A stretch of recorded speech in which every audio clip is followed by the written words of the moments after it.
வணக்கம் friends, welcome to சுபீஸ் wonderland. இன்னைக்கு நம்ம பேபி பொட்டேட்டோ வச்சு சூப்பரான ஒரு சைட் டிஷ் ரெசிபி தாங்க பார்க்க போகிறோம். இது சப்பாத்தி, தோசை, இட்லி எல்லாத்துக்குமே ஒரு சூப்பரான சைட் டிஷ்ஷாக இருக்கும். கண்டிப்பாக நீங்களும் ட்ரை பண்ணி பார்த்துட்டு உங்கள் கருத்துக்களை மறக்காம கமெண்ட் பண்ணுங்க ஃப்ரெண்ட்ஸ். வாங்க ஃப்ரெண்ட்ஸ், இப்போ இந்த பேபி பொட்டேட்டோ கறி எப்படி பண்ணலாங்கிறத பார்க்கலாம்.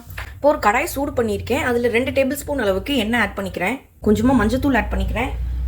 மிளகாய் தூள் 1/2 டீஸ்பூன் அளவுக்கு ஆட் பண்ணி இல்லை 1/2 டீஸ்பூன் அளவுக்கு உப்பு ஆட் பண்ணிக்கிறேன். மிக்ஸ் பண்ணி விட்டுக்கலாம். இப்போ நான் ஆல்ரெடி வேக வச்சிருந்த பேபி பொட்டேட்டோஸ் எல்லாத்தையும் இதில் ஆட் பண்ணிக்கிறேன்.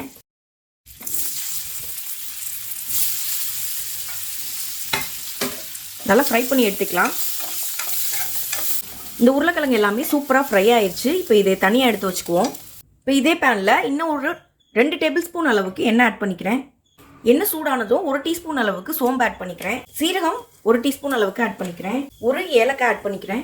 ஒரு பட்டை ஆட் பண்ணிக்கிறேன். இதுலேயே 4 பல் பூண்டு வந்து ஆட் பண்ணிக்கிறேன். ஒரு துண்டு இஞ்சி வந்து சின்ன சின்னதாக கட் பண்ணி ஆட் பண்ணிக்கிறேன். இது எல்லாத்தையும் நல்லா ஃப்ரை பண்ணிக்குவோம். இதுலேயே வந்து ஒரு பெரிய வெங்காயம் கட் பண்ணி ஆட் பண்ணிக்கிறேன்.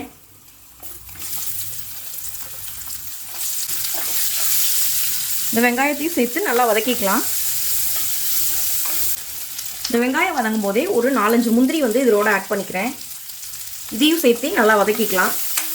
பாருங்க, வெங்காயம் ஓரளவுக்கு நல்லா வதங்கிடுச்சு. இந்த சமயத்தில் 2 மீடியம் சைஸ் தக்காளி வந்து கட் பண்ணி இதில் ஆட் பண்ணிக்கிறேன். இந்த தக்காளியும் நல்லா வதங்கி வரட்டும். பாருங்க, தக்காளியும் ஓரளவுக்கு நல்லா வதங்கி வந்துருச்சு. இப்போ ஃப்ளேம் ஆஃப் பண்ணிக்குவோம். இப்போ இதை நல்லா ஆற வச்சு அரைச்சி எடுத்துகிட்டு வந்துக்கலாம். ஒரு அகலமான பாத்திரத்தில் 2 டேபிள் ஸ்பூன் அளவுக்கு எண்ணெய் ஆட் பண்ணிக்கிறேன். எண்ணெய் லைட்டாக சூடானதும் கொஞ்சமாக மஞ்சத்தூள் ஆட் பண்ணிக்கிறேன். மிளகாய் தூள் 1/2 டீஸ்பூன் அளவுக்கு ஆட் பண்ணிக்கிறேன். 1/2 டீஸ்பூன் அளவுக்கு மல்லித்தூள் ஆட் பண்ணிக்கிறேன். கரம் மசாலா 1 டேபிள் ஸ்பூன் அளவுக்கு ஆட் பண்ணிக்கிறேன். இப்போ இது எல்லாத்தையும் நல்லா மிக்ஸ் பண்ணிக்கலாம்.